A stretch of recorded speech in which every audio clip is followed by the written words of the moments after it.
Hey everyone, and welcome back to the channel. Today, we're diving deep into the heart of South America to explore the rich, complex, and absolutely fascinating history of Colombia.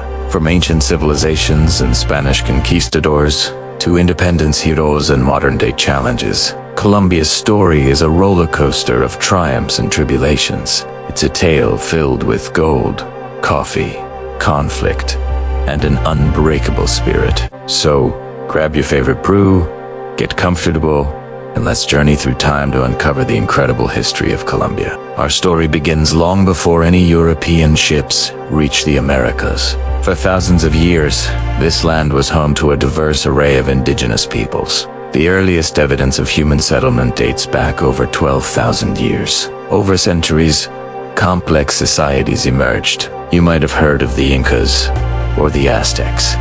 But have you heard of the Muisca, the Quimbaya, or the These were the powerhouses of their time in this region. The Tairona, for instance, were master architects, building incredible stone cities like the Ciudad of Perdida or Lost City, high in the Sierra Nevada mountains, which rivals even Machu Picchu in its grandeur. The Quimbaya were renowned for their breathtakingly intricate gold work, creating pieces so detailed they still baffle artisans today. And then there were the Muisca, who inhabited the highlands around Modena, Bogota. They were famous for their ceremonies at Lake Guatavita, where their new leader, covered in gold dust, would dive into the lake as an offering to the gods.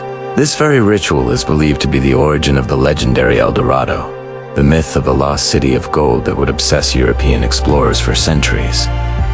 These weren't just simple tribes. They were advanced societies with sophisticated agriculture, complex social structures, and rich spiritual lives. They laid the cultural and genetic foundation of the nation we know today. Then, in 1499, everything changed. The first Spanish ships arrived on the Colombian coast, marking the beginning of a new and often brutal chapter. Led by figures like Rodrigo de Bastadas and Alonso de Ojeda, the conquistadors were driven by the three G's: gold, glory, and God.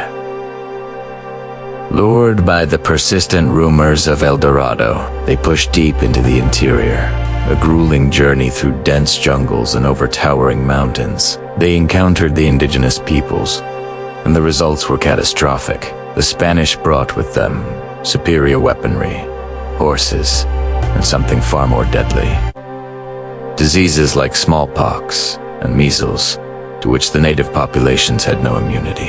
Entire communities were wiped out. The quest for gold led to widespread violence and the subjugation of the Muisca, Quimbaya, and other groups. By the mid-16th century, Spain had established firm control. They founded cities that still stand today, like Santa Marta, Cartagena, and Bogota, which became the capital of the new Kingdom of Granada. This new colony encompassed not just modern Colombia, but also Ecuador, Panama, and Venezuela. A rigid social hierarchy was imposed, with Spanish-born peninsulares at the top, followed by American-born Creoles, then mestizos of mixed heritage, and at the bottom the enslaved indigenous and African peoples, who were forced to labor in mines and on plantations. Cartagena, in particular, became a major port for the transatlantic slave trade, a dark legacy that profoundly shaped Colombia's demographic and cultural landscape. For nearly 300 years, Colombia was a jewel in the Spanish colonial crown, its resources enriching an empire an ocean away. By the late 18th and early 19th centuries, the winds of change were blowing across the Americas. Inspired by the American and French revolutions, a powerful desire for independence began to bubble up among the Creole elite in the new Kingdom of Granada. They were wealthy and educated, but were frustrated by their second-class status and the heavy taxes imposed by Spain.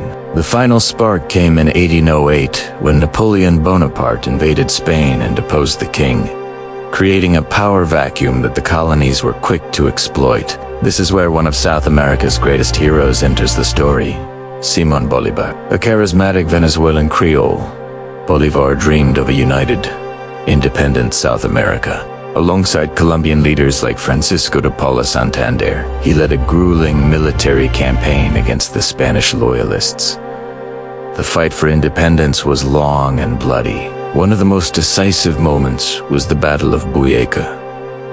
In Ibaícho, Bolívar's army, after a daring march over the freezing Andes, surprised and decisively defeated the Spanish forces. This victory secured the independence of New Granada. Following this, Bolívar established the Republic of Gran Colombia, a massive superstate that included present-day Colombia, Venezuela, Ecuador, and Panama. Bolívar was its president, and Santander was its vice president. However, this grand dream was short. Regional differences and political infighting between Bolívar's centralist vision and Santander's federalist ideas soon tore the republic apart.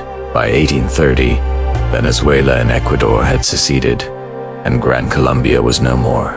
The remaining territory became the Republic of New Granada, which would eventually, after several name changes, become the Republic of Colombia we know today. The legacy of this era is complex. It brought independence, but also set the stage for a century of political instability. The 19th century in Colombia was defined by a deep and bitter rivalry between two newly formed political parties, the conservatives and the liberals. This wasn't just a political debate. It was a fundamental clash of ideologies that would shape the country for generations. The conservatives, supported by the Catholic Church and large landowners, favored a strong central government and the preservation of traditional social structures. The liberals, on the other hand, championed federalism, separation of church and state, and greater individual freedoms. This ideological divide was so profound that it led to a series of brutal civil wars throughout the century. The most devastating of these was the Thousand Days' War, which raged from 1899 to 1902. It was a horrific conflict that left over 100,000 people dead and the country's economy in ruins. The war's aftermath brought yet another blow. The United States, eager to build a canal connecting the Atlantic and Pacific Oceans, supported a separatist movement in Colombia's province of Panama. In 1903, with American naval backing, Panama declared its independence, and the U.S. quickly secured the rights to build the Panama Canal. For Colombia, the loss of Panama was a national humiliation and a stark symbol of the country's weakness after decades of internal conflict. It was a painful end to a turbulent century. The 20th century saw Colombia grapple with modernization, social unrest, and new forms of violence. The country's economy became heavily dependent on a single crop: coffee. While coffee brought wealth and helped build infrastructure, this reliance also made the nation vulnerable to fluctuations in global prices. Social tensions continued to simmer. A key event was the 1948 assassination of Jorge Elizalde, a hugely popular liberal presidential candidate who championed the poor. His murder triggered massive riots in Bogota, known as El Bogotazo, which spiraled into a decade-long period of partisan violence, simply called La Violencia. This undeclared civil war between liberals and conservatives claimed another 200,000 lives and displaced millions, mostly in rural areas. It was a trauma that tore at the very fabric of Colombian society. As the official partisan conflict waned, new armed groups emerged in the 1960s. Leftist guerrilla movements like the FARC and the ELN, inspired by the Cuban Revolution, took up arms against the state, claiming to fight for the rural poor. In response, right-wing paramilitary groups formed, often with support from landowners and elements of the military, to combat the guerrillas. This multi-sided conflict was then tragically fueled by the rise of the global drug trade. The 1980s and 90s are perhaps the most infamous period in Colombia's recent history, dominated by the rise of powerful drug cartels. The Medellin cartel, led by the notorious Pablo Escobar, and the Cali cartel amassed unimaginable wealth and power from the cocaine trade. They waged a war not just against each other, but against the Colombian state itself. Car bombings, assassinations of politicians, judges, and journalists, and widespread corruption became terrifyingly common. Escobar's campaign of narco-terrorism plunged the country into fear and chaos. At one point, Medellin was considered the most dangerous city in the world. The Colombian government, with support from the United States, fought back relentlessly. After a massive manhunt, Escobar was finally killed in 1993, and the Cali cartel was dismantled a few years later. While this marked a victory against the big cartels, it didn't end the violence. The drug trade fragmented into smaller, more nimble organizations, and the armed conflict between guerrillas, paramilitares, and the state continued, still funded by drug money. These decades left deep scars on the nation, creating a global image of Colombia that was synonymous with drugs and violence, overshadowing its rich culture and resilient people. Entering the 21st century, Colombia was determined to turn a new page. The government launched a major military offensive against the FARC and other illegal groups, significantly improving security across the country, particularly in major cities. This newfound stability allowed Colombia's economy to grow and its tourism industry to blossom.